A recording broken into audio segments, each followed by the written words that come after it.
ETF index mutual funds నేర్చుకుని stock మార్కెట్లో రాణించాలనుకుంటున్నారా? వెంటనే ఈ నెంబర్కి కాల్ చేయండి. హైదరాబాద్ వనస్థలిపురంలో నిన్న మటన్ తిని అనారోగ్యానికి గురై ఒక వ్యక్తి చనిపోయినటువంటి ఘటన ఒక్కసారిగా సంచలనంగా మారింది. మిగతా 7 కూడా కొంత క్రిటికల్గా ఉన్నట్టుగా చెప్తున్నారు.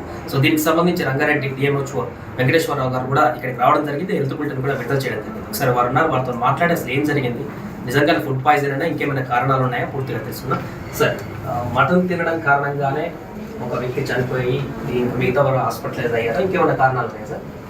మనకు తెలిసిన అంటే వాళ్ళు ఇచ్చిన హిస్టరీ ప్రకారం అదే రకంగా మనకున్నటువంటి వాళ్ళ సిమ్టమ్స్ ప్రకారం చూస్తే మాత్రం తప్పకుండా ఇది ఫుడ్ పాయిజనింగ్ అనండి. మటన్ తిన్నారా, చికెన్ తిన్నారా, బోటీ తిన్నారా, అన్నీ కలిపి తిన్నారా అనేది కూడా మనకు కరెక్ట్గా క్లారిటీ లేదు. కానీ డెఫినెట్గా నాన్ వెజిటేరియన్ తీసుకోవడం వల్ల అది కూడా సండే వండుకున్నదాన్ని మండే ఈవినింగ్ కూడా తిన్నట్టున్నారు. ఎప్పుడెవరు తిన్నారో మనకు తెలియదు. నిన్న ట్యూస్డే రోజు వాళ్ళు మన హాస్పిటల్కి రావడం జరిగింది. కాబట్టి వాళ్ళు తప్పకుండా ఇది లక్షణాలన్నీ చూస్తే ఫుడ్ పాయిజనింగ్ లక్షణాలే ఉన్నాయి. మరి వాంతులు, విరోచనాలు, డీహైడ్రేషన్ ఇవన్నీ కూడా క్లియర్గా ఆ ఫుడ్ పాయిజనింగ్ వల్లే వచ్చిందని చెప్పేసి అని క్లియర్గా చెప్పొచ్చు. మనం శాంపిల్స్ కూడా పంపించడం జరిగింది. ఆ శాంపిల్స్లో మనం కల్చర్ సెన్సిటివిటీ వస్తుంది. కల్చర్ సెన్సిటివిటీ వస్తే ఏ బ్యాక్టీరియా వల్ల వచ్చింది, లేకపోతే ఏ వైరస్ వల్ల వచ్చింది, దేని వల్ల వచ్చింది అనేది కూడా మనం క్లియర్గా చెప్పగలుగుతాం. తప్పకుండా వాళ్ళందరూ కూడా జరిగిందేదో జరిగిపోయింది, అతను చనిపోవడం అనేది మన దగ్గర రాకముందే చనిపోయింది కాబట్టి మనం ఏం చేయలేము. మిగిలిన వాళ్ళు 9 మంది వచ్చారు. 9 మందిని కూడా రాత్రింబవళ్ళు డాక్టర్స్ అప్రమత్తంగా ఉండి ట్రీట్మెంట్ ఇస్తున్నారు. వాళ్ళందరూ కూడా రికవర్ అయ్యే అవకాశం ఉంది. నిన్న మన దగ్గరకు వచ్చినప్పటికీ ఈ రోజుకి సిచ్యువేషన్ చూస్తే దాదాపుగా అందరూ కూడా స్టేబుల్గా ఉన్నారు. ఇప్పుడు 9 మందిలో మహిళలు ఎంతమంది ఉన్నారు, చిన్నారులు ఎంతమంది ఉన్నారు, మేల్స్ ఎంతమంది ఉన్నారు? 2 మేల్స్ అండి, 7 ఫీమేల్స్ అండి. కిడ్స్ వచ్చేసి 4 అండి. ఒకరు 17 years, 15 years, 12 years, 7 years అండి. వాళ్ళు ఎట్టున్నారు సార్? ఇప్పుడు ఆ 7 years పాప ఒక్కదానికే కొంచెం సీరియస్గా ఉండింది. నిన్న బాగా ఎక్కువ ఉండింది డిహైడ్రేషన్ కానీ, లేకపోతే ఆ ఫీవర్ స్పైక్స్ కూడా 104 దాకా కూడా పోయినటువంటి పరిస్థితి. అవన్నీ కూడా తగ్గిపోయి ఇప్పుడు 101 ఫీవర్ ఉంది. ఆ తర్వాత డిహైడ్రేషన్ కూడా తగ్గి కరెక్ట్ చేయడం జరిగింది. మంచిగా హైడ్రేషన్ బాగా మెయింటైన్ అవుతుంది. అన్ని రకాల యాంటీబయాటిక్స్ అన్నీ కూడా ఇస్తున్నారు. డెఫినెట్గా పాప కూడా ఈవినింగ్ కల్లా స్టేబుల్ అయ్యే అవకాశం ఉందని చెప్పి తెలియపరుస్తున్నాం. రేపటికల్లా దాదాపుగా అందరినీ కూడా డిశ్చార్జ్ కాకపోయినా స్టేబుల్గా మొత్తం ఉండి నార్మల్ లైఫ్ లీడ్ చేసే పరిస్థితి అయితే తీసుకొస్తామని. వాళ్ళు ఏం చెప్పారు సార్ పేషెంట్? అంటే అందరూ మటన్ తిన్నారా, లేకపోతే మిగతా అవి కూడా తిన్నారా, లేకపోతే వాళ్ళు ఏం చెప్తున్నారు, ఏం తినడం వల్ల పాయిజన్ అయింది? ఇప్పుడు వాళ్ళ కండిషన్ బాగలేనప్పుడు మనం నువ్వు ఏం తిన్నావు గుచ్చి అడగటం కరెక్ట్ కాదు. కాబట్టి మనమే అంత స్పెసిఫిక్గా అడగట్లేదండి. ఏం తిన్నా కూడా ఫుడ్ పాయిజనింగ్ అనేది అయితే క్లియర్ కట్గా జరిగింది. అక్కడ వాళ్ళు ఒకే కుటుంబం వాళ్ళే తిన్నారు కాబట్టి వేరే వాళ్ళకి ఎవరికి రాలా. వాటర్ పొల్యూషన్ లేదా ఇంకేదైనా అయితేనేమో మిగిలిన వాళ్ళందరికీ వస్తుంది. కానీ ఇక్కడ ఒక కుటుంబమే ఏదైతే వాళ్ళ కుటుంబంలో వండుకొని తిన్నారో వాళ్ళకి మాత్రమే ఎఫెక్ట్ అయింది. అంటే డెఫినెట్గా ఫుడ్ పాయిజనింగ్ అయ్యే అవకాశం ఉందనేది మనకి క్లియర్గా తెలుస్తుంది. డెఫినెట్గా నేను చెప్పేది ఒకటేనండి, ప్రజలందరూ కూడా ఈ వర్షాకాలంలో వీలైనంత వరకు ఎంతవరకు అవసరం అంతవరకు తెచ్చుకోవాలి. మటన్ కానీ, చికెన్ కానీ ఏదన్నా కూడా ఆ ఒకటి తినాలి అంతే. అంతే తప్పితే మళ్ళీ తెల్లారి తిందాం, 2 రోజులు తిందాం, ఫ్రిడ్జ్లో పెట్టుకుందాం అనేటటువంటి ఆలోచన ఏదైనా ఉంటే మాత్రం వదిలేసుకోవాలి. తప్పకుండా 2వ రోజు తిన్నట్టయితే ఈకోలై అనేటటువంటి అంటే ఎస్త్రీషియా కోలై అనేటటువంటి బ్యాక్టీరియా నాన్ వెజిటేరియన్ మీద దాడి జరుపుతుంది. అదంతా కూడా డెఫినెట్గా మనుషులందరికీ కూడా ఫుడ్ పాయిజనింగ్ బారిన పడే అవకాశం ఉంది. కాబట్టి ప్రజలందరూ అప్రమత్తంగా ఉండాలని. సంస్కృతి ప్రకారం బోనాలు జరుపుకోవచ్చు, లేకపోతే ఇంకా వేరే పండుగలు అన్నీ జరుపుకోవచ్చు. కానీ ఈ తీసుకోవాల్సిన జాగ్రత్తలు తీసుకోవాలా. తప్పకుండా మనం ఎలాంటి ప్రమాదాలకు గురి కాకుండా ఉంటామని చెప్పి తెలియదు. ఇప్పుడు ఆ శ్రీనివాస్ అనే వ్యక్తి చనిపోయారు అంటే ఇంత స్పాట్ రియాక్షన్ ఉంటుంది సార్ ఫుడ్ పాయిజన్ అయితే? ఎందుకంటే ఇక్కడికి వచ్చేవారికి చనిపోయారు. ఫుడ్ పాయిజనింగ్ లో 6 hours తర్వాత నుండి ఒకవేళ 2-3 రోజులు కూడా తీసుకోవచ్చు అండి కొంతమందికి. అంటే ఇమీడియట్ ఎఫెక్ట్ కొంతమందికి ఉంటుంది, డిలేడ్ ఎఫెక్ట్ కొంతమందికి ఉంటుంది. అంటే మన శరీరంలో ఉన్నటువంటి ఇమ్యూనిటీని బట్టి, రోగ నిరోధక శక్తిని బట్టి అది ఎఫెక్ట్ అవుతుంది. కొంతమందికి అయితే ఇమీడియట్గా అయిపోయి సీరియస్ అయిపోయి చచ్చిపోతారు. అయితే ఇక్కడ అంత జరగలేదు. వాళ్ళు ఆర్టీసీ హాస్పిటల్ కూడా పోయి చూపించుకొని వచ్చిందట. అంత జరిగిన తర్వాత డిలేడ్ యాక్చువల్గా 1 day తర్వాత చనిపోయింది. హాస్పిటల్కి రావడమే డిలే చేశారు వాళ్ళు.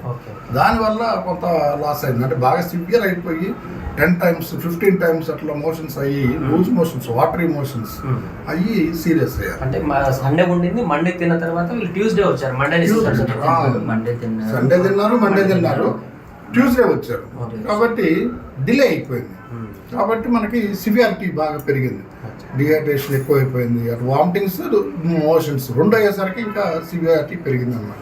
ఫస్ట్ దానివల్ల ప్రజలందరికీ కూడా తెలియపరిచేది ఒకటే, ఒకవేళ డౌట్ అనిపిస్తే 1-2 సార్లు విరోచనాలు అయినాయి అంటే ఎమ్మటే వచ్చి హాస్పిటల్లో డాక్టర్ గారు చూపించుకున్నట్టయితే వెంటనే రికవర్ అయ్యే అవకాశం. హైదరాబాద్ వనస్థలిపురంలో నిన్న మటన్ తిని అనారోగ్యానికి గురై ఒక వ్యక్తి చనిపోయినటువంటి ఘటన ఒక్కసారిగా సంచలనంగా మారింది. మిగతా 7 కూడా కొంత క్రిటికల్గా ఉన్నట్టుగా చెప్తున్నారు. సో దీనికి సంబంధించి రంగారెడ్డి డిఎంహెచ్ఓ వెంకటేశ్వరరావు గారు కూడా ఇక్కడికి రావడం జరిగింది. హెల్త్ బులెటిన్ కూడా విడుదల చేయడం జరిగింది. ఒకసారి వారు ఉన్నారు, వారితో మాట్లాడే అసలు ఏం జరిగింది, నిజంగానే ఫుడ్ పాయిజన్ అయినా ఇంకేమైనా కారణాలు ఉన్నాయా పూర్తిగా తెలుసుకున్నాం. సార్, మటన్ తినడం కారణంగానే ఒక వ్యక్తి చనిపోయి మిగతా వారు హాస్పిటలైజ్ అయ్యారా, ఇంకేమైనా కారణాలు ఉన్నాయా సార్? మనకు తెలిసిన అంటే వాళ్ళు ఇచ్చిన హిస్టరీ ప్రకారం అదే రకంగా మనకున్నటువంటి వాళ్ళ సిమ్టమ్స్ ప్రకారం చూస్తే మాత్రం తప్పకుండా ఇది ఫుడ్ పాయిజనింగ్ అనండి. మటన్ తిన్నారా, చికెన్ తిన్నారా, బోటీ తిన్నారా, అన్నీ కలిపి తిన్నారా అనేది కూడా మనకు కరెక్ట్గా క్లారిటీ లేదు. కానీ డెఫినెట్గా నాన్ వెజిటేరియన్ తీసుకోవడం వల్ల, అది కూడా సండే వండుకున్నదాన్ని మండే ఈవినింగ్ కూడా తిన్నట్టున్నారు. ఎప్పటివరకు తిన్నారో మనకు తెలియదు. నిన్న ట్యూస్డే రోజు వాళ్ళు మన హాస్పిటల్కి రావడం జరిగింది. కాబట్టి వాళ్ళు తప్పకుండా ఇది లక్షణాలన్నీ చూస్తే ఫుడ్ పాయిజనింగ్ లక్షణాలే ఉన్నాయి.